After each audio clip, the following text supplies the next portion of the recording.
সফলতার কোনো শর্টকাট হয় না, হয় অনেক কাঠখড় পুড়িয়ে জীবন যুদ্ধের প্রতিটি অধ্যায়ে নিজেকে প্রমাণ করে করে একটু একটু করে আপনি সফল হবেন, একটু একটু করে আগাবেন। ইটস এ জার্নি, এটা কোনো ডেস্টিনেশন নয়।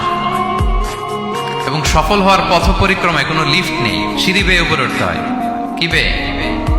কিন্তু আমরা সফল হতে চাই কিভাবে? ডাইরেক্ট 100 তলায় তো আমি সফল, উপরে সবার উপরে আমি, এইভাবে চাই সফলতাটা। সবার উপরে উঠে যাব, গোল্ড মেডেল গলায় পরাই দিবে, আমরা সাকসেসফুল না। সফলতার রাস্তায় কোনো লিফট থাকে না। কি দিয়ে উঠতে হয়?